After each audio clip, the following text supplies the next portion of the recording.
Perfeito. Boa tarde, pessoal. Então, eu vou dar prosseguimento a essa segunda parte do curso de R. É, Essa segunda parte ela é mais focada na questão de análise de dados. Então, na aula de hoje, a ideia é a gente recapitular alguns conceitos que o Matheus já veio abordando com vocês, dando algumas definições marcadas assim que a literatura dá para esses conceitos da estatística e como operacionalizar alguns desses conceitos utilizando o R, claro que é o objetivo desse curso. Então, a primeira coisa que eu queria falar para começar é uma espécie de olhar que o cientista social tem que ter para os dados que não é imediato. Assim. Algumas pessoas que não têm contato ou nunca tiveram contato com análise de dados estatísticos, eles podem ter uma falsa impressão de um distanciamento é, da, da análise que a gente faz através dessas bases de dados com a realidade. Principalmente pela questão da estrutura e como esses dados e esses fatos são organizados. Né? Então, quando uma pessoa olha para uma base de dados, uma planilha ali no Excel, muitas vezes a pessoa se assusta, porque como que eu vou olhar para aquele bando de números naquele formato de matriz e identificar algum aspecto do mundo real, né? É, então, eu trouxe aqui duas frases, duas definições que a literatura traz. Então, a primeira é essa ideia de que a estatística é a ciência de aprender com os dados. E os dados, por sua vez, nada mais são do que fatos numéricos. Então, aqueles números que estão registrados ali naquelas matrizes, naquelas bases de dados, nada mais são do que fatos registrados em formato numérico. Né? E como a gente vai fazer para, ao contrário, depois de armazenar essa informação, tirar análises e conclusões sobre esses dados, é um pouco desse objetivo da estatística, ou seja, aprender a partir desses dados. Né? Então, para a gente fortalecer essa ideia de que esses dados nada mais são do que fatos organizados no formato numérico, a gente tem que entender a origem da construção desses dados, né? Da onde que esses dados vieram, porque quando a gente fala de pesquisa empírica, é isso que a gente está falando, a gente está coletando informações do mundo exterior e armazenando essas informações nesse formato que usualmente a gente vem trabalhando. Então, um exemplo que eu quero dar e começar aqui é olhando para uma pesquisa específica que é o World Valley Survey. Então, o World Valley Survey nada mais é do que um programa de pesquisa global, internacional, que ele analisa a estabilidade ou a mudança de valores ao longo do tempo. E aí, qual é o objetivo disso? Né? É avaliar a influência dessa mudança ou estabilidade desses valores no desenvolvimento social, político, econômico, social. Então, uma primeira atividade que a gente vai fazer hoje, e eu peço que vocês me acompanhem, né, nesses passos que a gente vai dar. Então, o primeiro passo que eu queria dar com vocês hoje novamente, vários conceitos e estratégias eu estou retomando aqui do que vocês já fizeram na primeira parte. Então, o primeiro passo é a gente olhar para um instrumento de pesquisa. Então, como essa pesquisa foi construída e como essas informações foram coletadas. Então, eu vou enviar para vocês aqui agora, no chat do Meet, esse link desse site para vocês entrarem.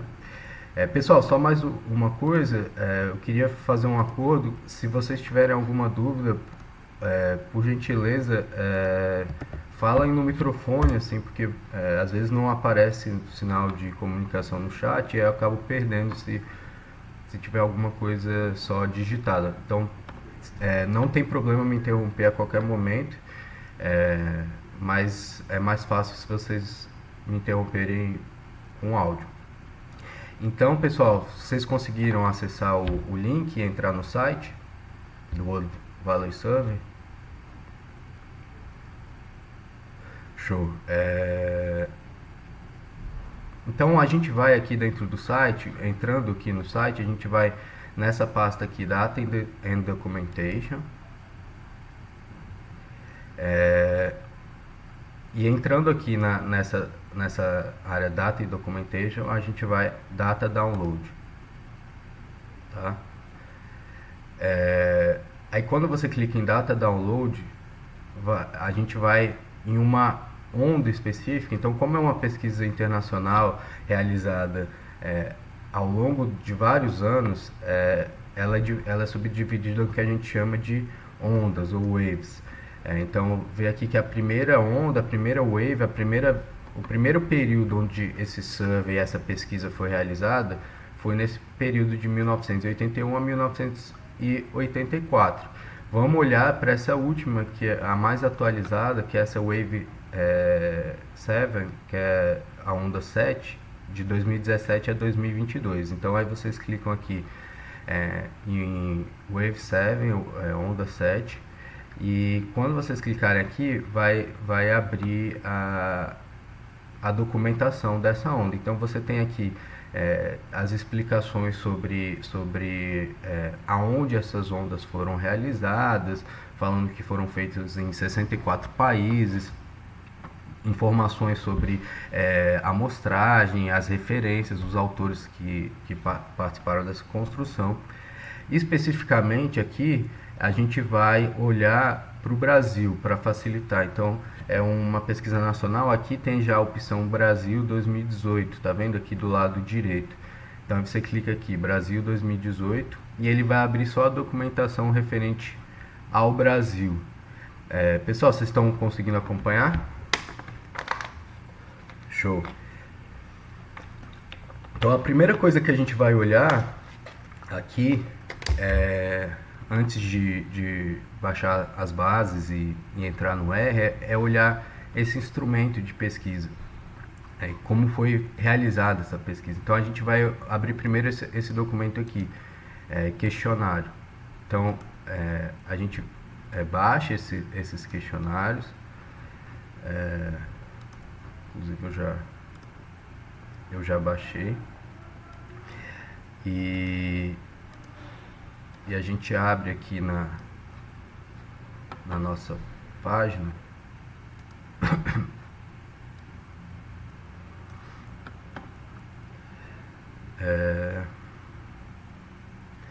Bom, então a gente vê aqui esse questionário é de fácil visualização, até porque ele está nessa versão em português, por isso que eu pedi para vocês selecionarem ali o do Brasil.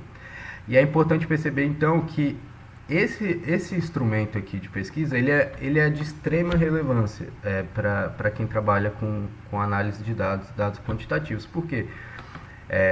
Nada mais, esse questionário, e depois a gente vai ver o livro de códigos, mas o questionário é esse instrumento inicial do que o significado daqueles números que estão naquelas bases de dados e organizadas naquela matriz. O Matheus já teve essa conversa com vocês, mas a aula de hoje é para a gente reforçar isso e ficar bem internalizado esses conceitos, para quando a gente avançar para mais a fundo na análise de dados estatísticos, essas questões têm que estar já totalmente internalizadas. Isso não pode ser uma dúvida. Então aqui a gente tem um questionário, percebe-se que cada questionário ele recebe um número de identificação que vai identificar o que são esses questionários, e percebam que Nesse caso específico aqui, é uma pesquisa de opinião pública. Então, o objetivo dessa pesquisa é entender como os indivíduos se colocam em relação a determinadas questões políticas, sejam questões relacionadas a valores morais, econômicos, e com isso também coletar informações sociodemográficas desses indivíduos que possam ser fatores explicativos desses posicionamentos sobre questões políticas, né? Então, uma variável que o Matheus já retomou esse conceito, a gente vai ver de novo esse conceito hoje, nada mais é aqui no questionário do que uma questão, né? Uma pergunta que foi feita para o indivíduo, e o indivíduo ele deu uma resposta e se posicionou em relação a essa questão específica. Então, por exemplo, essa primeira questão aqui do questionário. Então, o Oswald Survey perguntou para o indivíduo, pediu para que, para cada um dos itens seguintes, indique em que medida eles são importantes em sua vida. O senhor ou a senhora diria que a família é muito importante, importante, pouco importante ou não é importante em sua vida? Então, percebam que essa variável específica, ela é uma questão que foi perguntada para o indivíduo e o indivíduo deu uma resposta e se posicionou em relação a essa questão. Então vamos supor que na importância da família, o indivíduo ele respondeu que a família é muito importante. Então o entrevistador foi lá e selecionou número 1 para a questão 1 desse indivíduo. Então lá na nossa base, a gente vai ter selecionado para esse indivíduo específico, que tem um número de questionário único. Na questão 1, que aqui o código da questão é Q1, ele vai estar codificado o número 1, porque ele respondeu que a família é muito importante. Então, esse primeiro passo, a gente olhando para esse questionário, é ter essa percepção muito objetiva qual o significado daqueles números que estão contidos naquelas bases de dados, certo? Então esse era um primeiro passo que eu queria dar. Então a gente retoma esses conceitos, assim, dois conceitos muito importantes: os conceitos de indivíduos ou de casos, que a gente tem o costume de utilizar principalmente o conceito de casos. Aqui na minha literatura de referência, ele foca em apresentar a questão dos indivíduos, e eu acho que é até para reforçar essa questão de que aquele número codificado nada mais é do que a resposta que o indivíduo deu a uma questão, no caso, por exemplo, de uma pesquisa de opinião pública. Mas nem sempre a gente trabalha com surveys com um nível individual, ou seja, a gente pode trabalhar também com surveys com a unidade de medida sendo, por exemplo, países. Então, informações, e isso a gente vai, pessoal que está fazendo a disciplina com o Julian, mas quem tem conhecimento sobre, por exemplo, o PEDEM, a gente sabe que você pode dar em relação a várias questões políticas, como por exemplo ligadas à discussão sobre variedades de democracias, características a países, e então o nível de análise vai ser uma unidade de análise país. Ou então, se a gente trabalhar com indicadores, por exemplo, no caso, o pessoal que trabalha com dados, por exemplo, do IBGE ou de dados de vigilância, você pode ter indicadores de municípios, e você trabalha com questões, indicadores a níveis municipais. Então, as unidades de análise podem mudar dentro da análise de survey.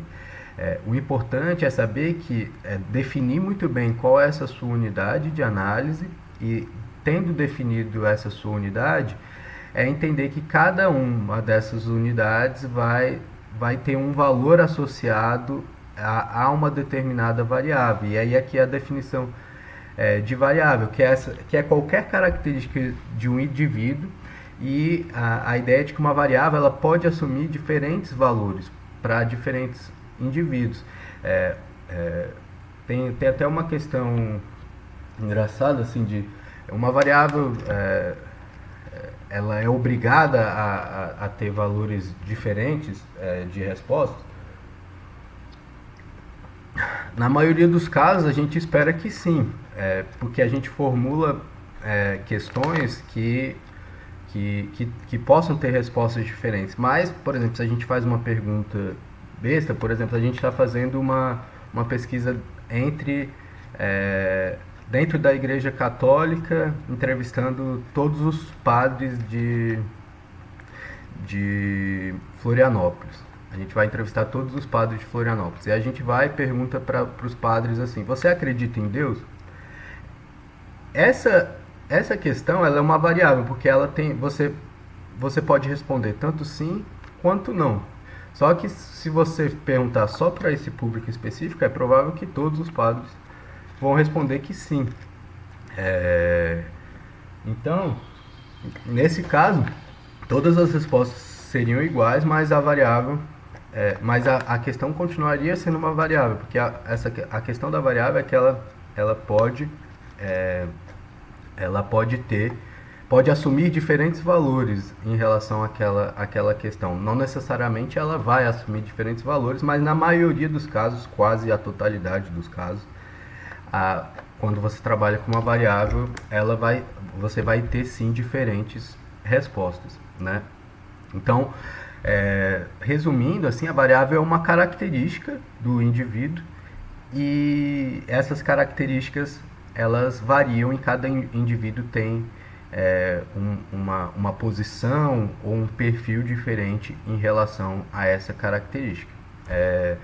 Então é importante identificar isso, e quando a gente olha, e aí agora a gente vai começar a olhar ali dentro do R, quando a gente olha para uma base de dados, basicamente são essas duas coisas que a gente está olhando, né? O Matheus já falou sobre isso, eu estou reforçando, mas nas linhas eu estou olhando para esses casos, no caso do Survey World Value Survey eu estou olhando para esses indivíduos, e nas colunas eu estou olhando para as variáveis, eu estou olhando para essas características.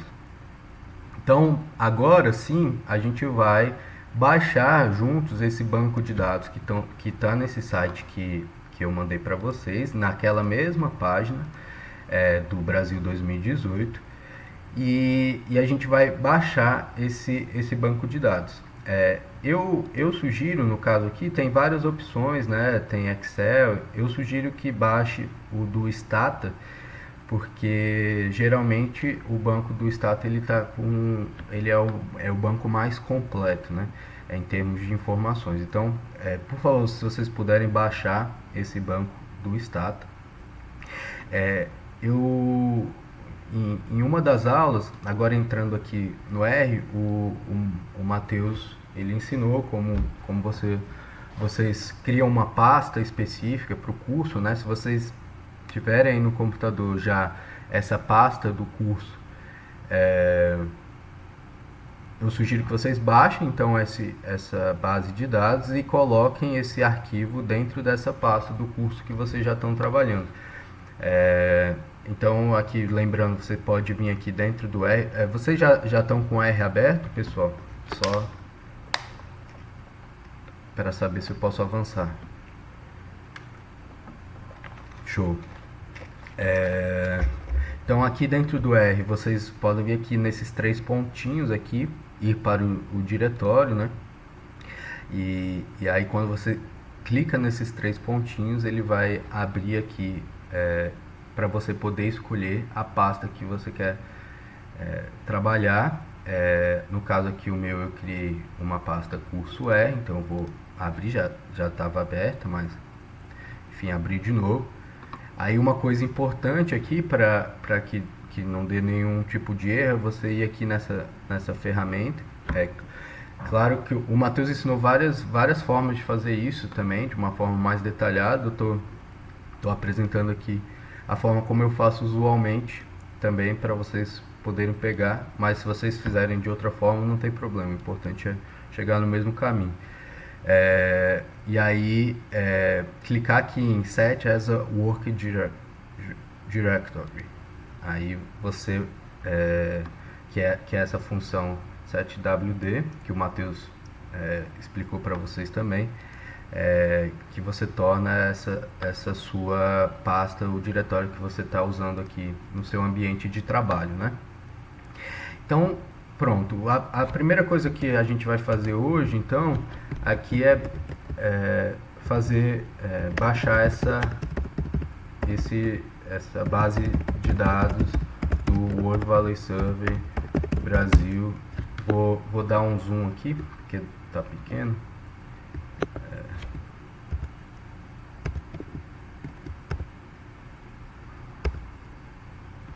Pronto. Então eu vou baixar essa base de dados do World Valley Survey Brasil 2018. Eu posso fazer isso de várias formas. Eu posso baixar o pacote Heaven para fazer isso, mas eu vou clicar aqui, um jeito bem simples, clico aqui em cima e está aqui importar dataset. Aí ele já está preparando aqui para importar esse documento nesse formato de stata. Ele está preparando aqui para mim esse data preview. E perceba aqui quando você abre esse data preview, ele já te dá quais são os códigos que ele vai rodar, certo? Então isso aqui eu poderia fazer exatamente dessa forma à mão, que eu teria exatamente o mesmo resultado, né? Então puxar o pacote Heaven, e aí ele está nomeando dessa forma o banco de dados. Por exemplo, aqui no nome já está um nome um pouco esquisito, então uma coisa que eu posso fazer é simplificar. Eu vou colocar aqui Brasil 2018. Aí percebam que quando eu faço isso, ele já vai... meu computador também não é dos mais rápidos, mas ele já vai atualizar aqui o código, tá vendo? Brasil 2018. Então ele vai utilizar essa função aqui, que é ler nesse formato de arquivo, que é o formato de arquivo do Stata, e puxar esse arquivo que a gente baixou lá do site do World Valley Survey.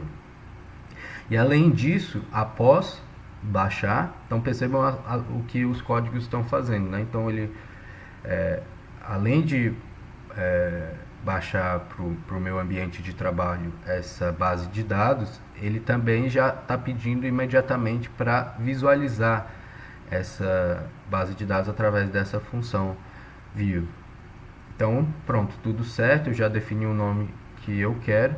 Percebam que aqui ele já me dá uma previsão de como vão estar organizados os dados. Então percebam que eu tenho aqui em cima o nome das variáveis, que voltando aqui para o que a gente definiu, então nas colunas vão estar contidas as variáveis, ou seja, as características desse indivíduo, e nas linhas, cada uma das linhas representa um caso, um indivíduo. Então cada uma dessas linhas é uma pessoa que respondeu o questionário, aquele questionário que a gente viu.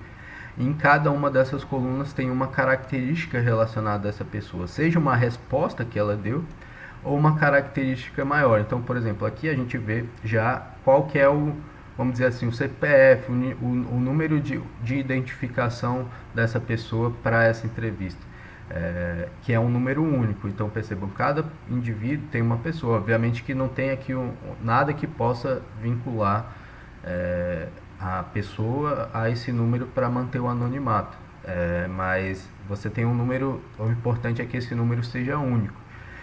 E outras características que eu nem preciso, o pesquisador não precisa perguntar tudo para o indivíduo. Por exemplo, ele sabe que a entrevista foi feita no Brasil, então todos os indivíduos que foram entrevistados no Brasil têm aqui nessa variável BRA, que significa Brasil, né? E aí se a pessoa foi perguntada, por exemplo, nos Estados Unidos, vai estar USA. Então,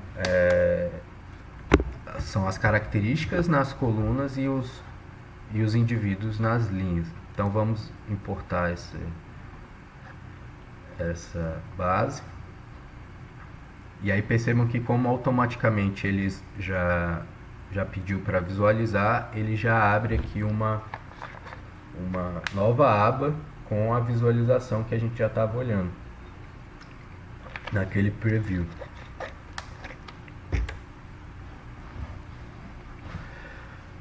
Bom, é isso. Vamos dar sequência.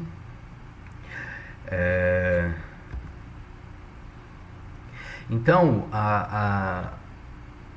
definindo isso, percebendo então o que eu queria fazer nesse momento inicial era perceber o que significa essa matriz aqui, cheia de números, e aqui até tá bem organizadinho, mas tem até um rótulo aqui resumido do que significa esse código aqui dessa questão. Mas existem bancos, existem bases de dados onde nem esse rótulo tem. Então você precisa entender muito bem que esse código que está aqui diz respeito a uma questão específica. E cada valor assumido aqui é o valor indicado ali no questionário ou no livro de códigos, que a gente chama de codebook, né? Pessoal, estão conseguindo acompanhar até aqui? Tudo certinho? Show!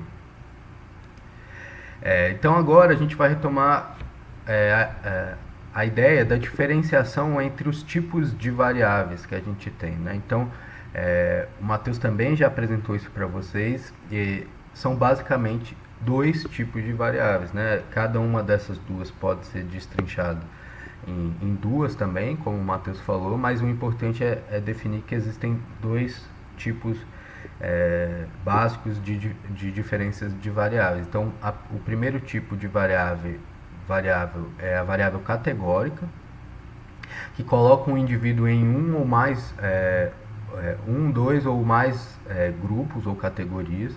Ou seja, são aquelas variáveis onde eu não tenho,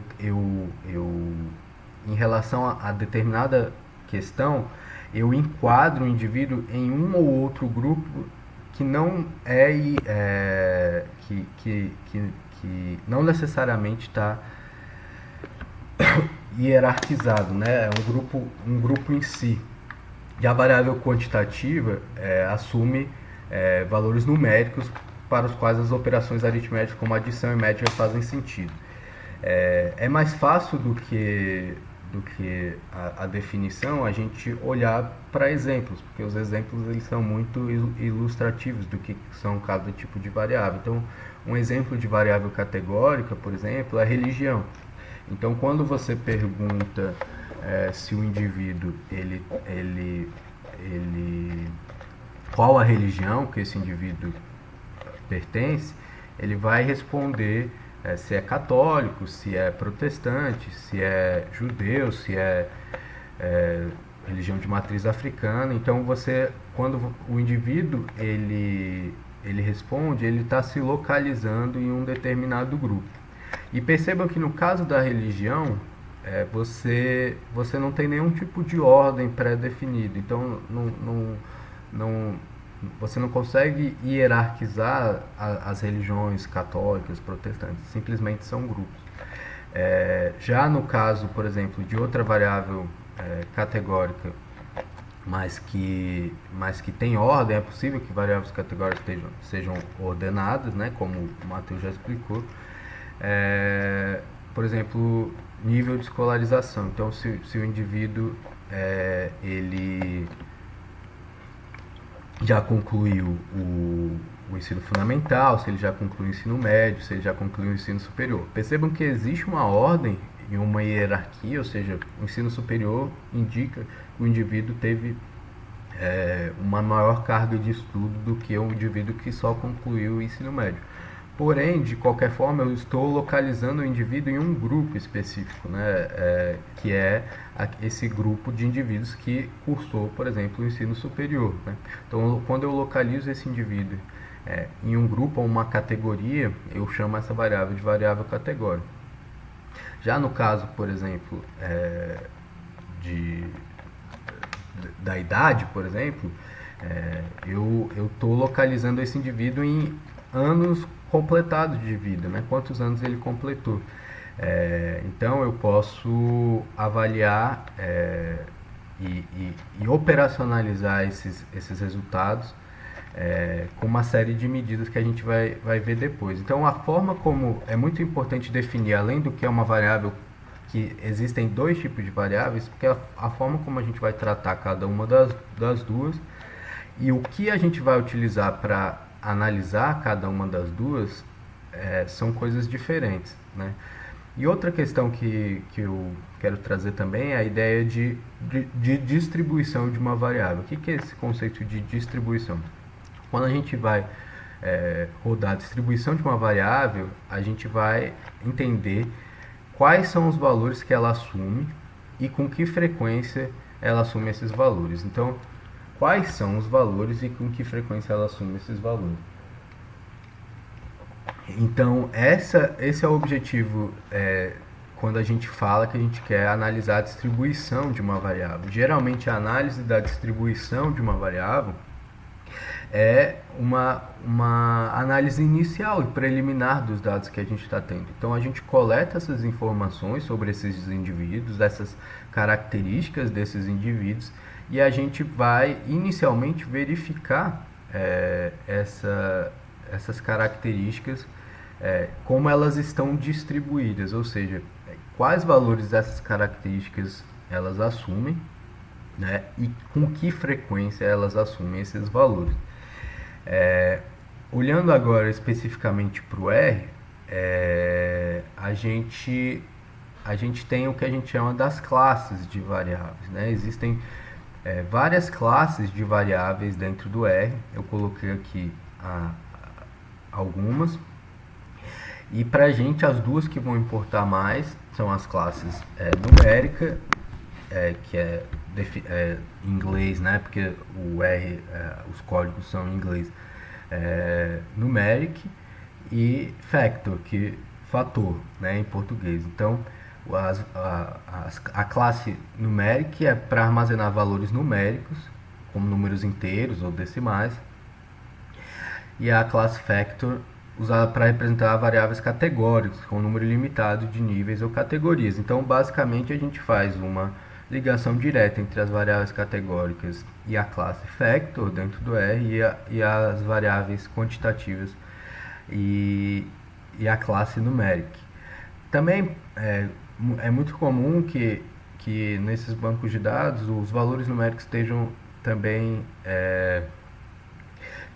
classificados como double, que é esse último que está aqui, que eles representam números de ponto flutuante de precisão dupla, ou seja, números decimais com alta precisão. Então, geralmente quando você tem esse tipo de bancos, você pode classificar essas variáveis como double para permitir uma precisão maior desses valores, mas geralmente quando a gente está trabalhando com pesquisas de opinião, você não precisa de precisões tão altas, porque você está trabalhando geralmente com números inteiros ali na categorização desses resultados, né? Isso seria bem importante, por exemplo, se você estivesse trabalhando com medidas de precisão, né, fazendo estudos experimentais onde a quantidade, por exemplo, de uma determinada substância fosse extremamente relevante para os seus resultados. Então, para isso que existe. Outras características que a gente viu já, por exemplo, a de caractere, que é para armazenar a cadeia de caracteres. Então, muitas vezes a questão ela não no banco, na base de dados, ela não está armazenada ainda num formato numérico, está lá escrito de fato a resposta que o indivíduo deu. Então, a classe que vai estar organizada vai ser de caractere. Por exemplo, a questão lógica, então, utilizada para armazenar valores lógicos.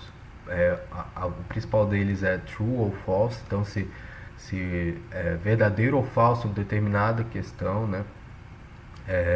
Enfim, data, tempo, mas o foco que a gente precisa dar aqui são para essas duas, então a classe numeric e factor. E aqui, quando a gente for para o R ali, eu vou mostrar que é importante sempre verificar se essas variáveis elas estão com as classes corretas ali, elas estão você está informando para o R as classes corretas dessas variáveis, porque quando você for rodar tanto gráficos quanto os testes de análise estatística, por exemplo, se você for rodar uma média, ele não vai rodar a média dos seus dados se a sua variável tiver com a classe fator, factor. Por quê? Porque não faz sentido você tirar a média de uma variável categórica. Isso a gente vai ver depois.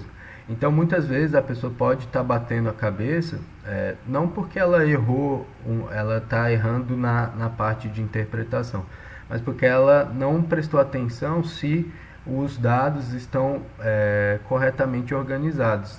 E esse é um dos aspectos iniciais, quando a gente vai pegar uma variável e uma base para analisar, é verificar se as classes das variáveis estão corretamente organizadas, né? Então, o que a gente está fazendo aqui nesse primeiro momento é fazer então uma análise. O que a gente vai fazer abordar o ponto da análise exploratória de dados. Então, essa parte inicial. Então, quais são esses primeiros passos? Descrever simplesmente o que a gente vê, né? Então, boa parte das pesquisas tem uma intenção de fazer inferências causais, mas é importante a gente fazer uma análise inicial descritiva para entender que tipo de dados a gente está trabalhando. E outras pesquisas, por exemplo, principalmente aquelas que estão abrindo algum campo, né, elas acabam a análise descritiva acaba tendo um valor muito importante também. Mas de qualquer forma é muito comum que, mesmo se você tenha a intenção de responder alguma hipótese que tem com base em alguma inferência causal que você está atribuindo aquela questão, você tem o hábito de descrever essas variáveis que você está utilizando. Então, o caminho mais comum é que você comece examinando cada variável separadamente e aí depois você passa a estudar as relações entre as variáveis. Que você comece olhando para um gráfico ou gráficos de distribuição e aí depois vai adicionando resumos numéricos e aspectos mais específicos do seu dado, né? Então a gente vai começar olhando para variáveis categóricas, certo? Vamos uma de cada vez. Então os valores de uma variável categórica são os rótulos dessas categorias, né? A distribuição de uma variável categórica lista as categorias e fornece o número ou a porcentagem de indivíduos que se enquadram em cada categoria. Exemplo, religião. Então eu queria fazer um exercício aqui junto com vocês. Estão acompanhando bem, pessoal? Show. Então a gente vai ver essa questão da religião. Então eu quero pegar todos esses passos que a gente fez até agora, esses passos trabalhando esses conceitos e operacionalizando isso na prática. Então a primeira coisa que a gente vai fazer quando a gente vai analisar essa variável é olhar como que essa variável foi construída no início, no instrumento, né? Então a gente vai voltar lá para o nosso questionário, certo? Então a gente abre aqui o questionário e a gente vai procurar essa variável de religião. Então, vou já aqui no buscar, e aí, por exemplo, posso procurar uma palavra-chave que eu sei que vai localizar rápido essa variável. Então, por exemplo, eu vou colocar católico. Ó, já achou. Então, eu vi aqui. Qual que é a variável que vai dizer qual é a religião desse indivíduo? É a variável, então, Q289. Então, que pergunta? O senhor ou a senhora pertence a alguma religião ou grupo religioso? Então, é bem importante a gente entender o que a pergunta está sendo feita para entender que tipo de análise a gente vai fazer, né? Então, a pergunta de forma direta se a pessoa pertence a alguma religião ou grupo religioso. E se sim, qual, certo? E aí, aqui já é uma orientação para o entrevistador. Então, aqui o questionário está falando: assinale uma resposta, marque 0 se o respondente não pertence a nenhuma religião.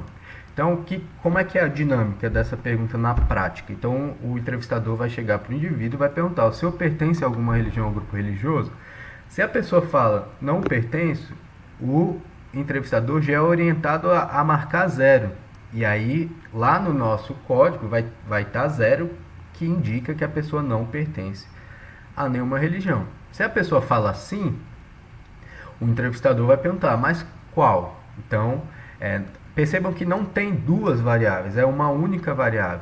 Isso aqui poderia ser dividido em duas variáveis também. Por exemplo, perguntar: você pertence a alguma religião ou grupo religioso? Sim ou não. Isso seria uma variável, por exemplo, com código 1 para sim, 0 para não, por exemplo. E aí na outra, poderia perguntar só para os que responderam sim, ou seja, uma pergunta condicional, se qual religião. Mas nesse formato já facilita a análise, porque junta em uma variável única aqueles que responderam que não pertencem e os que pertencem já categorizados a qual religião elas pertencem. Então, por exemplo, católico, romano, protestante, ortodoxo, certo? E aqui os valores, os códigos que dizem respeito a cada um desses rótulos aqui, certo? E aí, então, vamos olhar isso no R agora. Então, aqui eu já baixei, eu posso até colocar aqui, porque depois eu envio para vocês, né, os caminhos que a gente fez. Então a gente puxou esse pacote Heaven, baixou e chamou aqui de Brasil 2018 essa base de dados e visualizou. Agora a gente vai olhar para uma variável categórica, especificamente religião. Então, a gente tem uma função, chama attributs, que a gente pode chamar e visualizar. Então, Brasil 2018, aqui esse cifrão, e quando a gente coloca, ó, percebam, quando a gente coloca, já aparece uma lista de variáveis. Tá vendo? Várias variáveis, todas as variáveis que tem nessa base de dados, certo? Só que a gente não precisa procurar uma por uma, a gente já sabe aqui pelo questionário.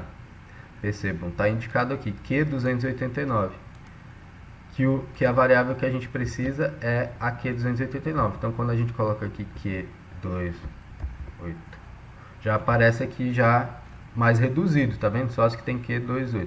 Aí tem aqui, ó, Q289, certo?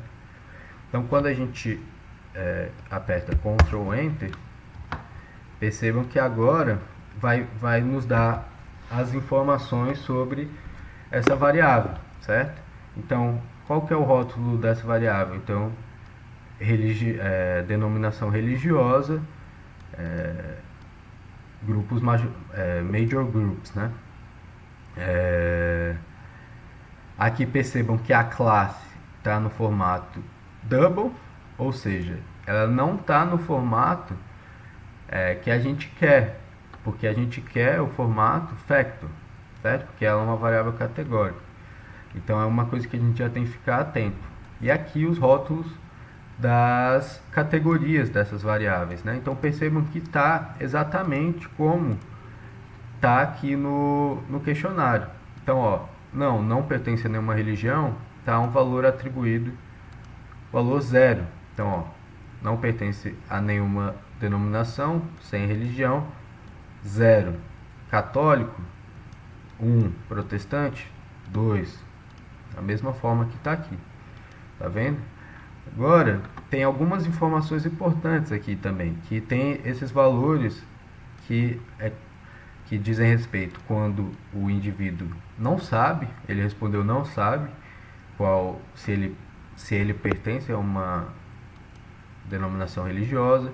Se essa pergunta não foi feita ou foi recusada, se teve algum outro tipo de perda desse dado, ou se simplesmente, quer dizer, aqui não é que não foi perguntado, é que não foi respondida, ou foi recusado a responder, a resposta foi recusada, e aqui que simplesmente ela não foi perguntada, essa pessoa não foi perguntada, certo? Então agora a gente já viu as características gerais e entendeu um pouco mais como essa variável está dentro desse banco, certo? Dessa base, desculpa. Agora vamos olhar outra coisa também que é importante. Lembra aqui, ó, na definição aqui, depois eu vou passar esses slides. Então quando a gente definiu aqui distribuição, então o que a gente quer? A gente quer quais os valores ela assume e com que frequência ela assume esses valores. Então a primeira coisa a gente já viu que essa primeira parte, ó, quais valores ela assume. Então a gente já sabe aqui quais são os valores que ela assume, que é o primeiro passo para a gente analisar a nossa distribuição. Qual que é o segundo passo? Com que frequência ela assume. Então a gente pode olhar aqui utilizando essa função table Brasil 2018. Claro que a gente pode copiar, só estou escrevendo aqui para vocês entenderem bem a lógica. E aí quando eu dou um Ctrl Enter, eu consigo aqui visualizar com que frequência essas respostas foram dadas. Percebam, por exemplo, que eu tenho a opção aqui de não foi perguntado, -4, mas isso não aconteceu nenhuma vez. Então, a frequência do -4 é 0, não existe, não aconteceu nenhuma vez o caso de uma pessoa não ter sido perguntada. Todas as pessoas dessa base foram perguntadas sobre qual a sua denominação religiosa, da mesma forma que outras formas de perda de dados, mas tiveram 25 pessoas que se recusaram a responder, 14 pessoas que falaram que não sabem e 290 pessoas que falaram que não têm uma denominação religiosa. Tirando essas 300 e poucas, todas responderam a alguma denominação religiosa específica. 825 que eram católicas, 494 que eram protestantes e 111 que eram de outras denominações religiosas. Aí teve uma única pessoa que se declarou como que o judaísmo é a sua denominação religiosa, e 2 pessoas que se disseram budistas, certo? Então, a gente conseguiu olhar aqui para essas, então, para quais valores ela assume e com que frequência ela assume. Então, quando a gente vai montar aqui a nossa tabela, uma tabela simples de distribuição de frequência e porcentagem, tá? Então, o que a gente coloca aqui nessa primeira coluna de rótulo, religião? A gente coloca as categorias que a gente está analisando, certo? Então, por exemplo, a primeira categoria eu posso colocar aqui como sem religião, certo?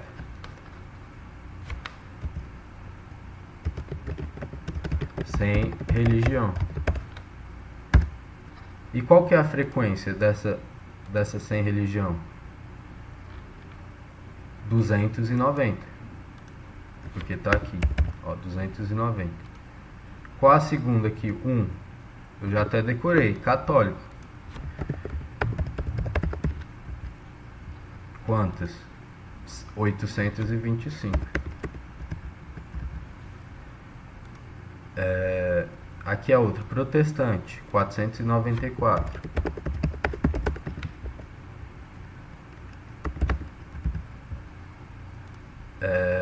A quarta, judeu, judia, né? Religião, judaísmo. Uma pessoa só. Budismo, 2.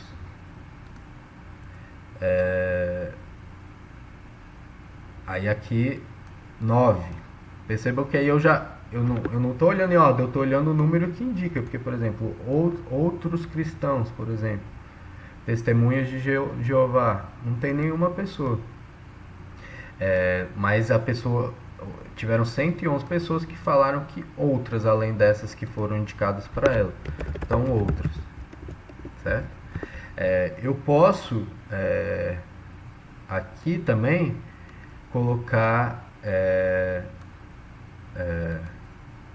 essas duas categorias aqui, não sei e não foi respondido, eu posso chamar aqui de valores omissos, que não interessam muito para a gente nessa análise, porque a gente quer saber as religiões e, no máximo, se a pessoa não tem religião, mas se ela não sabe ou se não quis responder, então posso considerar como valores omissos. Então seria a soma desse 25 mais 14, certo? Que dá 39. Mas beleza, eu somei aqui de cabeça, mas eu já posso começar a mexer um pouco nessa variável, porque percebam que ela não está na estrutura mais adequada para o que eu quero fazer. A primeira coisa, como a gente tinha visto, ela está aqui na classe double, e eu prefiro que ela esteja na classe factor, porque eu tô, na hora de analisar, eu vou analisar ela como uma variável categórica, certo? Então, percebam aqui de novo, depois eu vou vou disponibilizar essa apresentação. Mas então aqui a classe de variável factor é usada para representar variáveis categóricas com número ilimitado de níveis e categorias, que é exatamente o que eu tenho aqui na variável de denominação religiosa. Então eu posso utilizar para transformar isso na seguinte, posso fazer o seguinte. Então eu puxo aqui a minha base, Brasil 2018. E aí é um costume, pelo menos quando eu aprendi lá na iniciação científica a trabalhar com isso, que você não modifique a variável original, que é 289, mas sim que você crie uma variável, e aí o costume era colocar o mesmo nome e depois você colocar escrito recode, que significa o quê? Que é essa mesma variável, que é 289, só que recodificada com base no que eu quero fazer. Então a primeira coisa que eu quero fazer é transformar para a classe factor. Vou colocar a variável categórica. Então, qual função eu utilizo para transformar aquela variável que está na classe double para a classe factor? Uma função que chama S-factor, certo? Já aparece aqui para mim.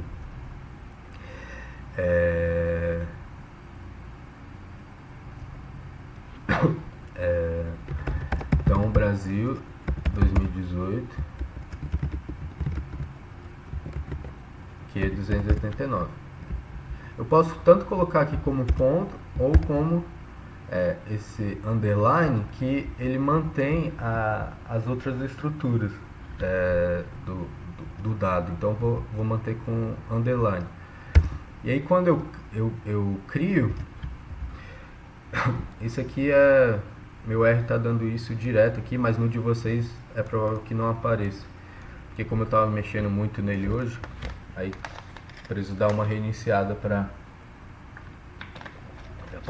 acaba aparecendo isso em todo o código que eu erro. Mas deu certo, ó. Tanto que eu vou botar aqui, vamos visualizar o resultado. Então, attributes Brasil 2018, que 289 recode, que essa não, ó, já até aparece aqui pra mim, tá?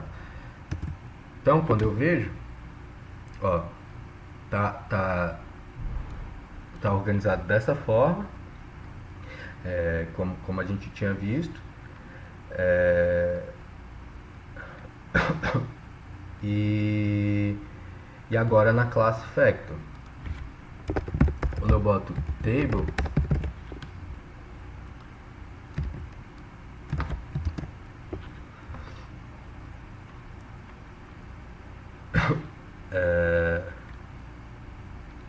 percebam que ele já vai me dar a frequência conforme as categorias. Então, ela já está na classe factor, e aqui, como a gente tinha visto que não foi perguntado, nenhuma pessoa não foi perguntada. Vou aumentar aqui. 14 pessoas não sabem, 25 pessoas não responderam, 290, como a gente tinha visto, não pertencendo a nenhuma religiosa, 825, ó, a gente pode até conferir aqui que a gente já tinha anotado, tá vendo? 825 católicos, 494 protestantes. A única coisa que mudou foi o que? Aqui a classe, né? Factor. E aqui perceba que aqui agora ele está organizando, ele tá chamando quando eu coloquei com esse S-factor, ele também coloca a variável a partir dos rótulos, né? Se eu fizesse agora com S-factor ponto, vamos colocar, vamos fazer do outro jeito, como recode 2, ok, 289, recode 2, s.factor. E aí o bom também de você não ter modificado a variável inicial é que agora você tem essa, mas você tem a original do jeitinho que tá. Então quando você for fazer a segunda, você não precisa reiniciar o seu código porque ela tá bagunçada. Não, ela está exatamente do jeito que você tá e você vai recodificando de formas diferentes. Agora vamos olhar aqui o table dela.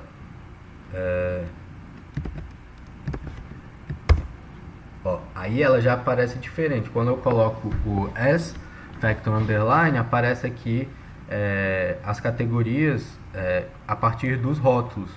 Quando eu coloco o S factor ponto, ela aparece as categorias através dos valores numéricos.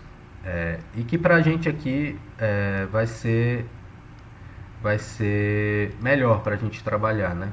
Então, pessoal, vocês estão acompanhando? Vocês conseguiram rodar isso que eu estou rodando?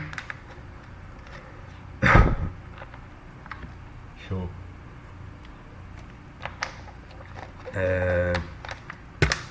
Então, beleza. Então, por que a gente fez isso? Agora, o que eu quero fazer? Eu quero tirar dessa minha base os valores omissos, certo?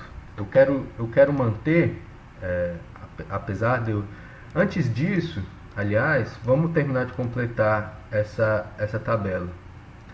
E aí a gente vai usar para completar, então a função table, a gente percebe que a gente vê aqui a distribuição de frequência, e tem outra função que chama prop table, que a gente vai ver a porcentagem, certo? Então a gente coloca a mesma coisa, Brasil 2018, que 289. Opa, na verdade aqui dentro a gente tem que colocar de novo table.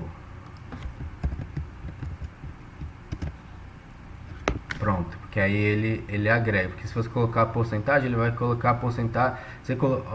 É até bom falar isso, porque quando você coloca só prop table, igual eu fiz aqui, ele vai me dar a porcentagem referente a cada caso, tá vendo? Já no caso aqui, quando eu coloco prop table e table dentro dessa forma, então eu estou tirando a porcentagem com base nas categorias, aí ele vai me dar a porcentagem de cada uma das categorias, tá vendo? Então, dos que aqui na nossa categoria sem religião, que a gente já viu que era 0, certo? Então, tenho 16,5%, certo? Na católico, 46,8%. Na protestante, 28%.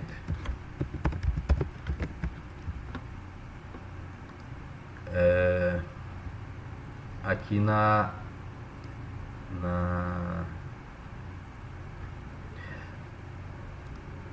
judaísmo,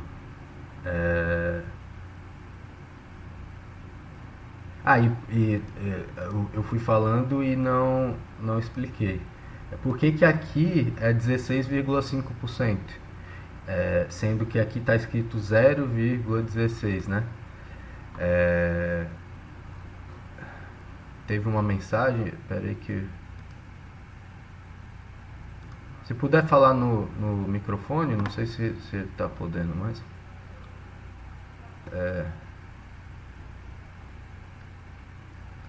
Então, vou explicar isso, que tem uma outra estratégia também, que vai ajudar nisso.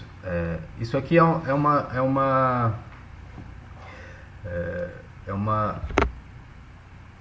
a forma matemática mais simples de descrever porcentagem, né? Porque porcentagem nada mais é do que um valor por 100, né? Que é por isso que chama porcentagem, é o valor dividido por 100. Então, esse símbolo aqui, por cento, significa por 100. Então, por isso que 16,5% é 16,5 dividido por 100 é igual a 0,16,45. Então, esse símbolo nada mais é do que a mesma coisa que dizer 16,5% é dizer 16,5, cadê o símbolozinho de divisão? Que é dividido por 100. Isso é a mesma coisa, eu escrever isso aqui e escrever isso aqui é a mesma coisa, tá? Então, por isso que aqui aparece 0,16,5. O que eu posso fazer é simplesmente, quando eu vou avaliar isso, é colocar aqui uma operação para colocar esses valores multiplicados por 100. Então, quando eu rodo, aí agora eu já tenho na porcentagem, tá vendo? Porque isso aqui é uma operação simples. Então, se 16,5% é igual a 16 dividido por 100, se eu multiplico por 100, era bom ter um quadrozinho aqui. Mas se eu multiplico por 100, percebam que esse 100 aqui, que estaria, na verdade, aqui, né? Eu posso cortar esse vezes 100 dividido por 100, certo? Não sei se vocês estão conseguindo visualizar isso. Então, o resultado que eu vou ter quando eu multiplico por 100 é 16,5, certo? Bruto. Então, quando eu aqui no código eu coloco prop table para ver a probabilidade e multiplico por 100, já vai aparecer para mim a porcentagem 16,45, que eu simplifiquei, eu usei só uma casa decimal, 16,5. Aí por que eu aumentei de 4 para 5? Porque é uma convenção de que quando os valores posteriores forem maiores do que 5, você sobe essa casa decimal, aproxima para 16,5. No caso aqui de 46,8, como o próximo número é 2, é menor do que 5, então eu não somo um valor nessa casa decimal. Então aqui já apareceu 16,45, mas percebam que é a mesma coisa. Eu só multipliquei por 100 aqui para facilitar aqui minha visualização e para mostrar para vocês o que significa então porcentagem, né, que nada mais é do que o valor dividido por 100. Não sei se ficou claro, João. Deixa eu aumentar. João Vitor. Tá ótimo, então. Então vamos só terminar de completar então essa tabela, que eu já estou enrolando. 0,05, que eu vou colocar só porque é muito pequeno o valor, então 0,11,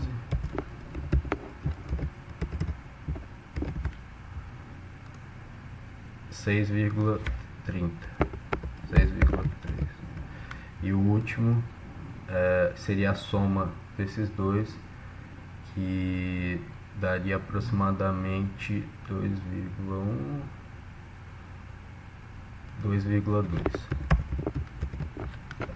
Certo. Então, aqui a gente já tem uma tabela de distribuição que hoje em dia, obviamente, que a gente não coloca isso nos papers, mas isso é importante em qualquer aula de estatística que você está, conseguir entender essa tabela aqui de distribuição. Então você tem na coluna os rótulos, as categorias dessa variável, a frequência e a porcentagem referente a cada uma. Então, dos brasileiros em 2018, 46,8% se diziam católicos, 28% protestantes, 6,3% outras denominações, 16,5% sem religião. Mas beleza, agora para a gente analisar, avançando aqui, eu quero, antes de entrar finalizando as categóricas, para a gente entrar nas numéricas, eu vou trabalhar um pouco essa variável para poder visualizá-la melhor. Então, primeiro, uma das coisas muito comuns é a gente eliminar esses valores omissos, né? Então, estou trabalhando aqui com a minha variável Brasil 2018, que é 289, certo? Eu vou mexer com ela. E tem uma função que ela é muito, muito boa, só que é muito comum que as pessoas fiquem batendo cabeça com ela quando trabalham com variáveis categóricas. E aí eu vou mostrar aqui por quê, que é a função if-else, certo? Então a função if-else ela vai me dar dois argumentos. Eu vou dar um argumento para ela. Então, por exemplo, eu vou falar que quando essa minha variável aqui, vou diminuir um pouco o tamanho porque vai ficar vai ficar ruim de escrever. Tá dando para enxergar mesmo menor assim, né? Tá. Então eu vou escrever aqui if else. Então se essa minha variável, porque vamos pensar aqui, qual seria uma estratégia rápida para eu excluir essas duas? Perceba que o Word Value Survey já nos ajuda, que ele já coloca os valores que eles esperam que a gente vai retirar como valores negativos. Então, uma coisa que a gente pensa é, a gente quer tirar dessa análise todos os valores que são menores do que zero, certo?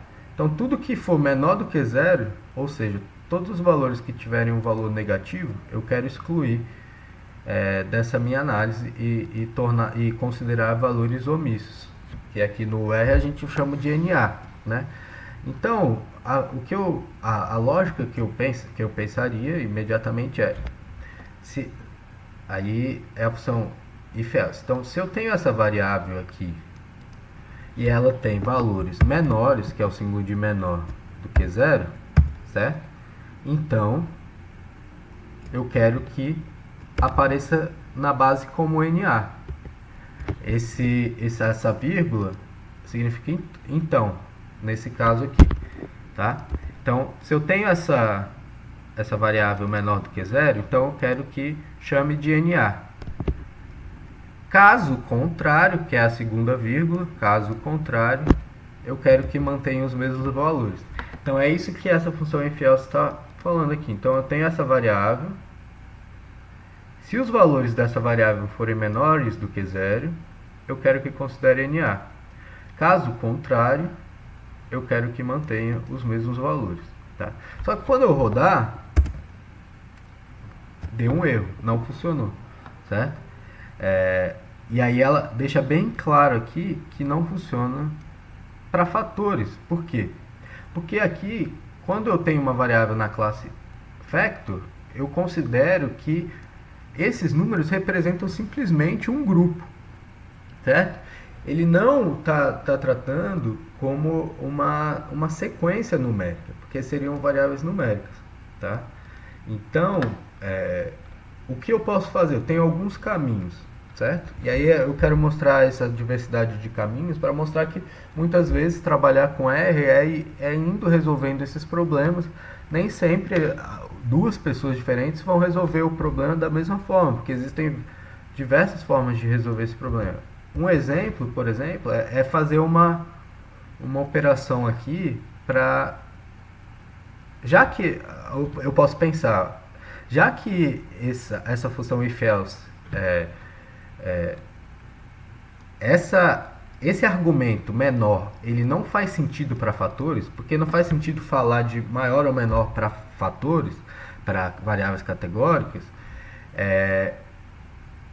eu posso transformar eu posso chamar a classe dessa variável de numérica, fazer a minha operação e depois voltar ela para fator.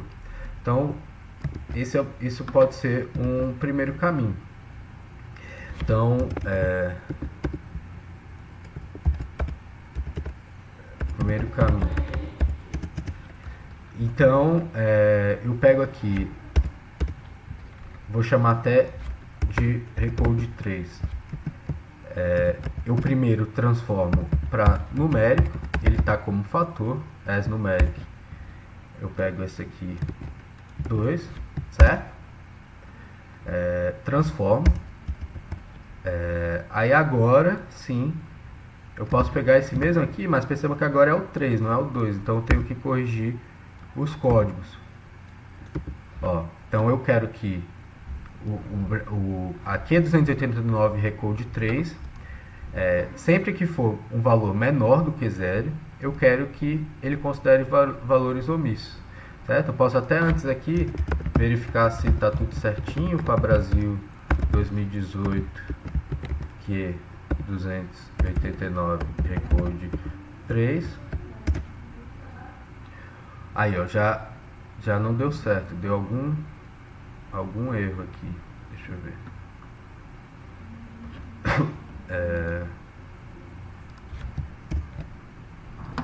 tá sem o...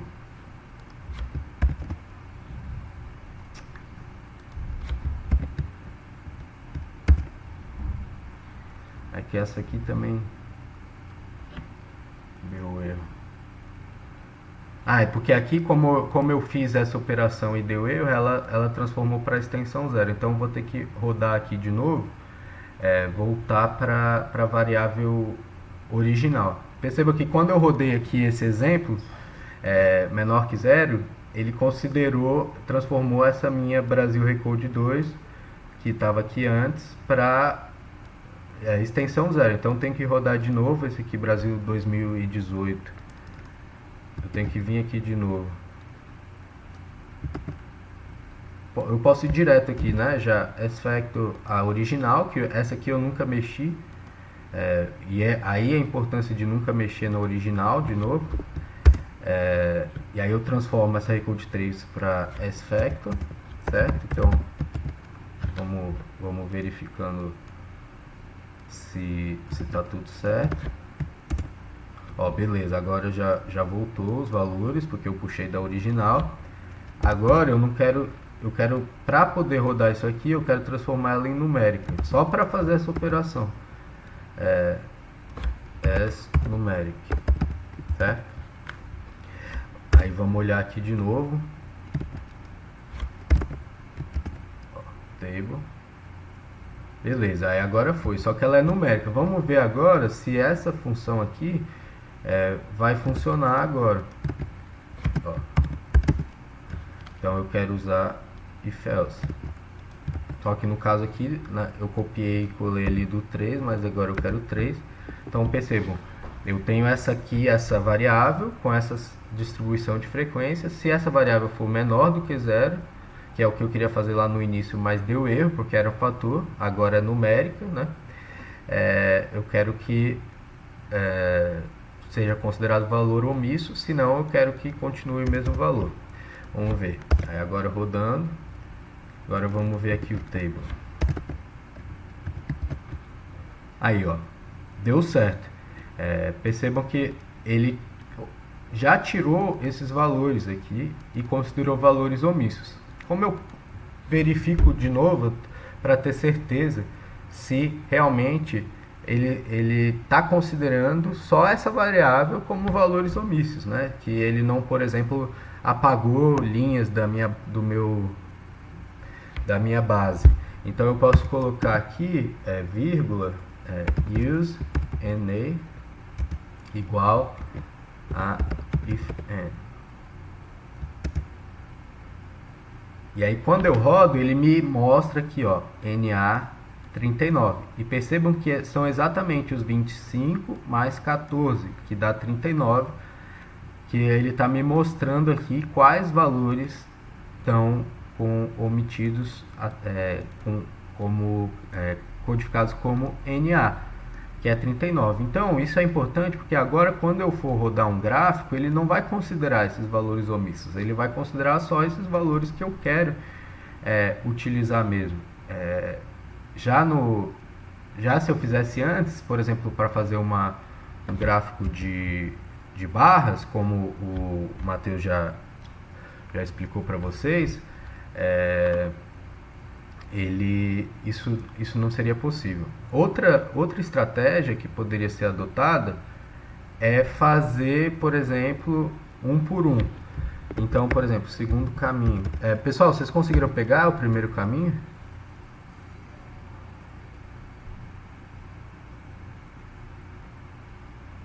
Ah, então, Pietra, eu acho que foi aquele mesmo erro que eu tinha cometido, porque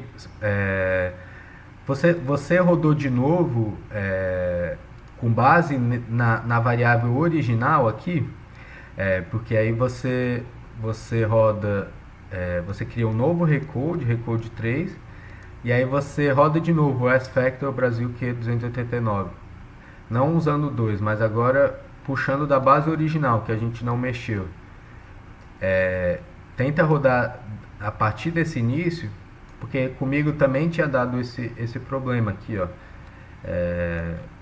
E aí quando você corrige isso, porque quando eu fui dar o exemplo aqui do Recode 2, que não ia dar certo, não só não deu certo, como ele corrompeu essa variável aqui, certo? Considerando que nada cumpria essa orientação aqui que eu estou dando, então ele considerou que a variável está vazia, certo? Então, tenta.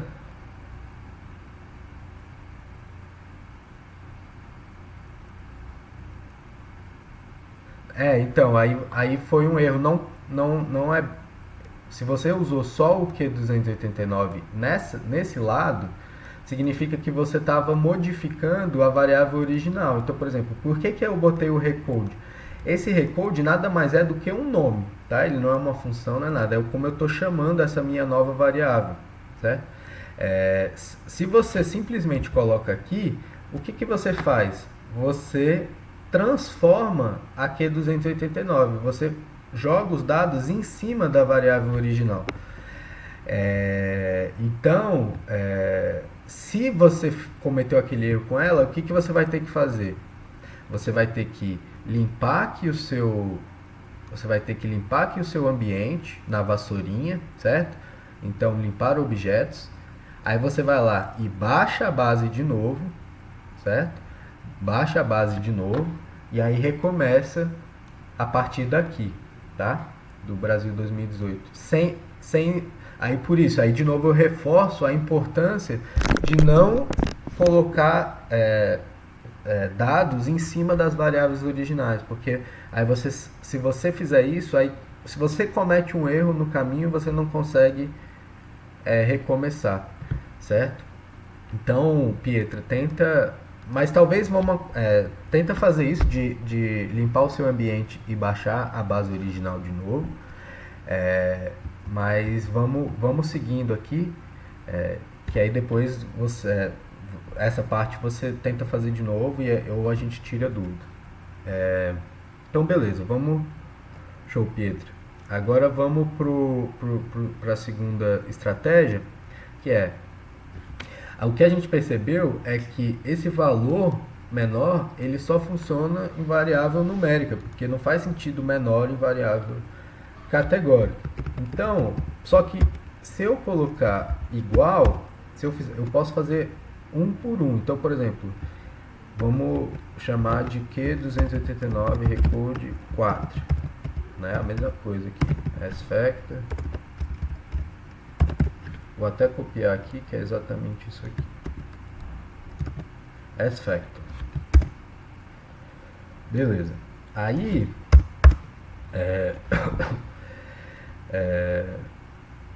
vamos olhar para ela de novo, sempre para...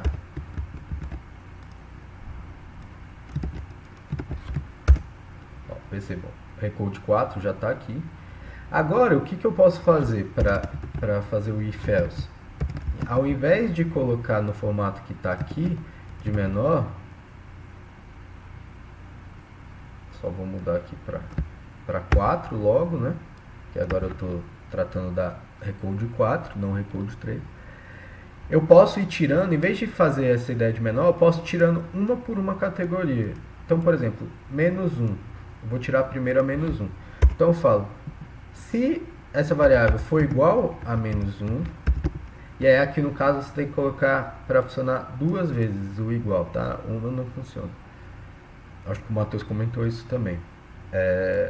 Tem que colocar duas vezes igual a menos 1 é igual a NA. Então, ou seja, se for essa categoria, vai ser igual a NA.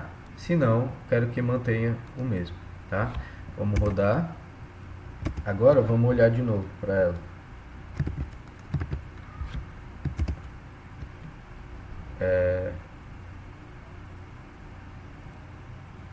Ver que deu algum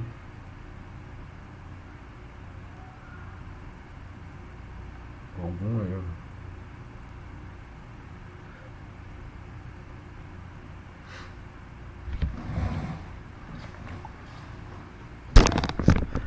Bom, aqui eu acho que como a função if-else, eu não lembrava, ela agrupou quando eu tirei o menos 1, ela agrupou em sequência de 1, 3 e 4, 5, 6, porque eu não nomeei direitinho como estavam as outras coisas. Então, eu acho que essa não é a melhor opção para fazer isso, porque vai confundir. Então vou tirar essa opção como segunda opção, vou colocar uma segunda opção diferente, que é com uma outra função que a gente vai precisar puxar a livraria que o Matheus já trabalhou com vocês, que é essa, dplyr ou dplyr.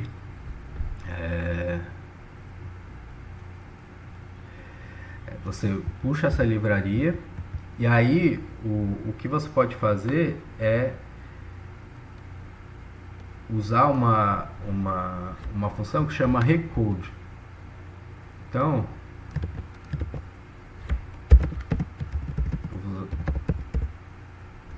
recode.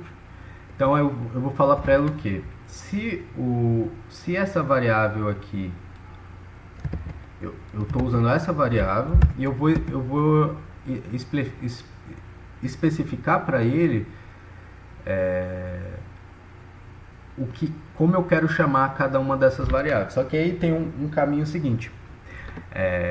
Eu quero juntar essas duas aqui. É importante que eu junte essas duas. Então eu preciso que elas tenham o mesmo valor, certo? Então aqui eu uso a crase, essas duas crases.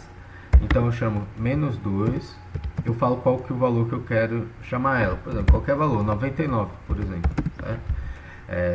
E o menos 1, eu quero que chame o mesmo valor, 99, certo? Já os outros,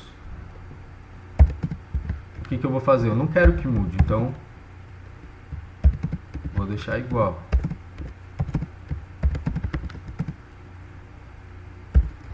É igual a 2, 4 igual a 4,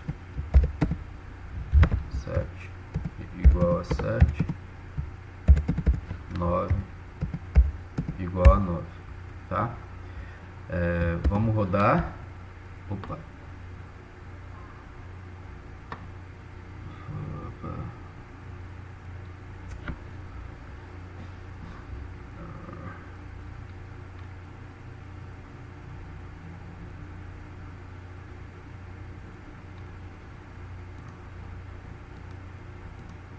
Bom, não sei que deu esse erro agora.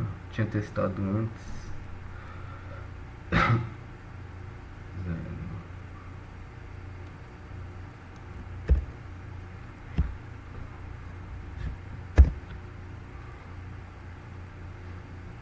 Não sei se foi também aqui.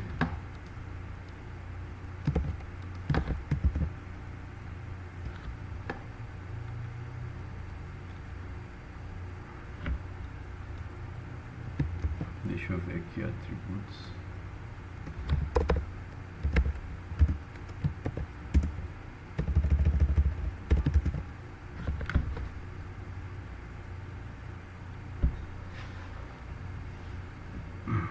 Tá certo aqui. Brasil 2018, que é 28. Menos 2.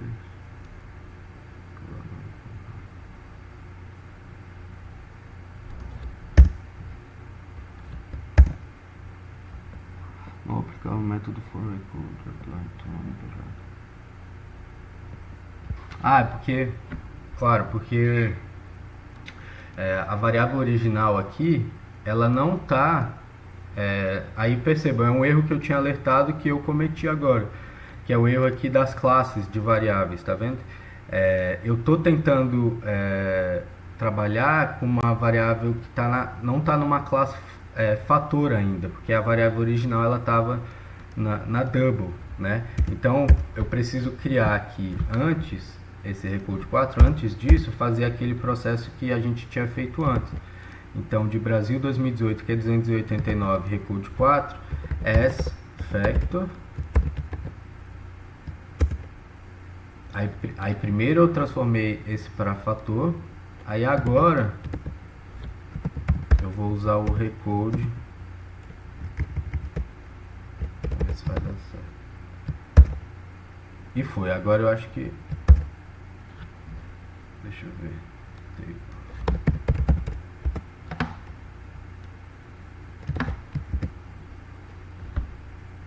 Bom, agora foi. Não sei se vocês pegaram, pessoal, essa parte. Qual que era o erro? Eu tava usando a função recode com a variável original, e a variável original ela estava com uma classe double. Só que para eu usar essa função recode aqui, que eu estou usando desse pacote, ele não aceita nessa classe. Eu preciso transformar primeiro para fator. Então o que eu fiz? Eu criei essa variável Q289 recode 4, transformei ela para um fator, certo? E aí agora eu usei a função recode em cima dela e renomeei. Então perceba que agora ó, o zero continuou 0, 299. Ó, eu vou até rodar aqui embaixo a função original para a gente comparar. Q289. Ó, percebam que quais foram as mudanças que aconteceram aqui. Eu pedi para que o menos 2 virasse 99 e o menos 1 virasse 99. Então percebam que aqui o menos 2, que era 25, e o menos 1, que era 14, todos viraram 99, que dá exatamente 25 mais 14, 39. 99, que foi o número que eu mandei aqui, certo? Por exemplo, eu vou rodar de novo aqui, ó, essa aqui, e vou trocar, por exemplo, para 101, só para vocês verem que independe do valor. Aí eu rodo, aí percebam, ó, em vez de 99, 39, eu chamei de 101, é a mesma coisa, ó, 39. Os outros se mantiveram, ó, 0,290, 1,825, certo? Aí agora, depois que eu recodifiquei e todos os valores omissos estão em um só, eu posso usar a função de novo que a gente tinha feito, if else.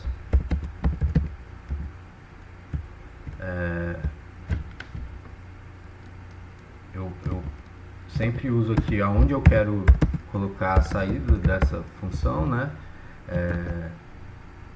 Então, if else for igual a 101, NA, se não, mantém os mesmos resultados, certo? Então agora, ó, devo, de novo a gente chegou aqui a os valores sem os valores omissos. Aí novamente, se a gente colocar vírgula use NA igual a if n, aí eu consigo ver que realmente tem os 39. Então percebam, aqui a gente tem esses dois passos, ou a gente vai fazendo o primeiro caminho um por um, né? Eliminando primeiro eliminando, quer dizer, desculpa, ou a gente transforma a variável categórica para variável numérica, tira esse grupo utilizando menos, e aí depois aqui um passo que faltou, que a gente precisa transformar de novo para a variável categórica, né? O recode 3 as factor, ok, ou aqui a gente recodifica essas variáveis, coloca todos os omissos como um valor igual, e aí depois utilizo o if else para transformar só esse valor que eu agreguei isso para NA. Eu deixei aqui para copiar, o foco aqui não é a gente ficar fazendo gráficos, que o Matheus já trabalhou isso bastante, mas vamos visualizar isso aqui.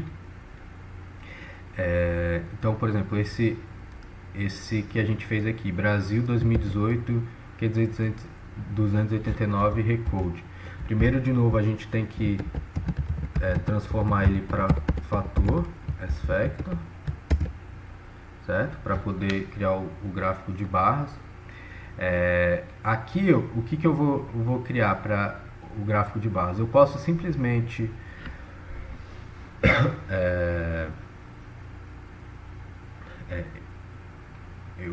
Eu coloquei aqui um código que eu peguei, que é só para transformar o eixo y em porcentagem em vez de frequência. A mesma coisa que a gente tinha feito utilizando o prop table que eu tinha mostrado. Então eu vou colocar aqui dentro de um, eu vou chamar de percentuais essas minhas porcentagens, certo? Ele vai criar esse valor, né? Esses valores de prop table que a gente pode ver aqui, ó. Então são 6 valores, né? Então como são 6 categorias, são 6 percentuais. E aí agora eu vou criar um data frame com esses percentuais, utilizando data.frame. E aí se eu chamo o percentual de percentuais, ele vai me gerar um data frame com 2 variáveis já, ó, uma percentual var, um percentual frequência, que é a categoria, né? Se eu não coloco aqui, ó, isso é uma coisa interessante da função data.frame. Eu não preciso colocar a variável das categorias, porque ele já coloca, se eu não coloco, ele coloca automático. Tá vendo? Então, obviamente, se eu quero saber o percentual, eu quero saber o percentual de alguma coisa, né? De uma categoria específica. Mas aí eu coloco só o percentual aqui, porque ele automaticamente já me dá aqui a categoria. Então, se eu for aqui no ggplot, um gráfico bem simples de barra, nada muito sofisticado, só para a gente... obviamente que eu não importei ainda a livraria ggplot2, né, que vocês usaram bastante. Então, tem que importar antes.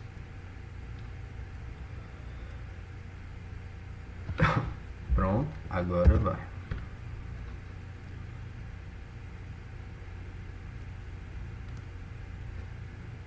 Pronto. Aí percebam aqui, gerou o nosso gráfico de barras, 0, que significa que não tem religião, 1 que tem, aqui a porcentagem e tudo mais. Percebam que se a gente não tivesse feito isso, essa limpeza, isso aqui apareceriam também os valores omissos. Então vamos rodar de novo aqui, mas por exemplo, sem tirando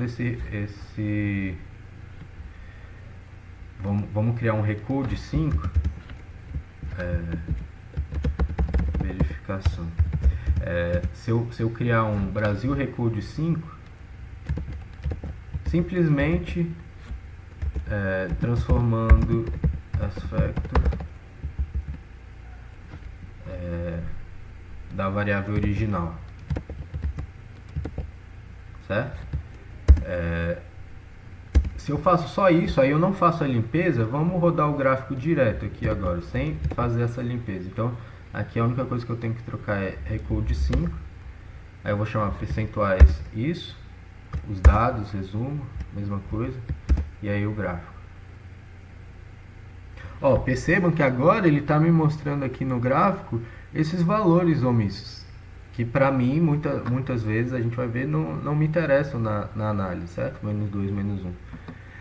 Então, por isso a importância dessa limpeza dos dados antes da gente visualizar as distribuições, né? Então, outra forma que a gente pode olhar a distribuição. Então, isso é uma coisa que eu nem vou tocar muito, porque o Matheus já martelou bastante, que é a forma da gente visualizar variáveis categóricas. Então, uma das formas principais é utilizando gráfico de barras, né? Outra forma comum também é utilizando... então a gente pega a gente está olhando agora para essa tabela de distribuição através de um gráfico de barras, né? Então o sem religião, obviamente que aqui a gente precisaria fazer todos aqueles ajustes que o Matheus já explicou de como deixar esse gráfico bonitinho e legível, mas aqui está representando as mesmas coisas. Percebe que aqui o 4 e o 7 quase não aparece, porque é 1 e 2. Aqui praticamente some a linha, né? O 9, que é o outras 11, Já o 1, que é a católica, 825. Percebam que a proporção realmente está quase... é, aqui é um pouco mais do que 50%, né? Então, as proporções estão corretas com base nessa minha tabela. Também outra forma de olhar, que eu já anotei para não ficar tendo que digitar código, é gráfico de pizza também, que é utilizado para analisar variáveis categóricas. Então percebam que aqui é uma forma diferente de observar as mesmas informações. Então percebam que aqui o 1, só que aqui eu consigo ver mais, por exemplo, eu tenho de forma mais clara através desse gráfico de pizza que a religião católica representa quase metade, olhando visualmente. O gráfico de barras já não me dá essa impressão imediatamente. Dá porque eu estou olhando aqui na PC, que é quase 50%. Então eu já sei também que é quase, mas visualmente aqui você já bate o olho e já vê, pô, quase metade é de pessoas católicas, mas também, olha, quase um quarto. O gráfico de pizzas ajuda a você visualizar muito nessa questão de frações, né? Se é metade, se é um quarto, se é um terço. Mas todas são formas, estratégias, gráficos de barras, gráficos de pizzas, utilizadas para visualizar variáveis categóricas, certo? Agora, só isso aqui eu vou retomar com certeza na aula que vem, porque já está encerrando. É que a gente tem formas diferentes de olhar para variáveis quantitativas. Então essa é a forma que a gente utilizou para avaliar variáveis categóricas, olhar a distribuição de variáveis categóricas, né? Então você analisa a frequência, analisa a porcentagem. Novamente olhando para a definição, então o que é olhar a distribuição de uma variável? Quais os valores ela assume, né? Quais os valores estão aqui nas categorias, ela assume os valores sem religião, católica, protestante, e com que frequência ela assume esses valores, né? Então, ela assume o valor sem religião com a frequência de 290. Essa frequência representa 16,5% do total da amostra que eu estou analisando. Então, isso é avaliar a distribuição de uma variável categórica. E eu posso usar isso graficamente, utilizando gráficos de barra, gráficos de pizza. Já o que é avaliar a distribuição de uma variável quantitativa está mais relacionada com essa discussão sobre distribuição normal. Então eu olho com uma variável contínua, variável quantitativa, através de um contínuo que ela pode me apresentar. Mas eu vou encerrar por aqui, porque aí eu já teria que entrar em outras discussões. Para a próxima aula, eu tenho a expectativa de, além de finalizar essa questão das variáveis quantitativas, mostrar um pouco para vocês também sobre gráficos temporais e mostrando como que eu faço para olhar essa discussão que eu estou falando de variáveis categóricas, variáveis quantitativas, mas ao longo do tempo, isso vai ser algo bem rápido, só para pessoas que estão trabalhando aí com dados longitudinais. E aí a gente já entra em medidas de tendência central, a gente vai discutir média, mediana, a gente vai trabalhar uma primeira medida de dispersão, que são os quartis, porque aí só na outra a gente vai entrar em desvio padrão, mais especificamente. A gente vai trabalhar então com a ideia de mínimo, máximo, onde a gente vai entrar no sumário dos 5 números, que inclui mínimo, máximo, os quartis e a média, e a mediana, desculpa, e finalizar com box plots e outline.